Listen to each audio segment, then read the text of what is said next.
Hello guys, today I will show you how to create a Windows 11 bootable USB drive. Visit the Microsoft Download Center page. Under the Create Windows 11 Installation Media section, click the Download Now button and save the file to your PC. Run the Media Creation Tool file and click Yes. The tool may take a few seconds to launch, so wait till you see the setup wizard. Click the Accept button to agree to terms.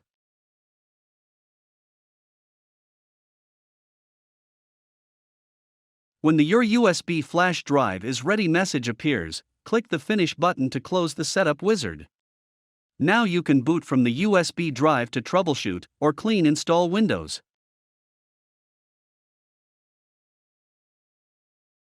If you found this video useful, please like and subscribe to my channel and click the bell icon to get new video updates.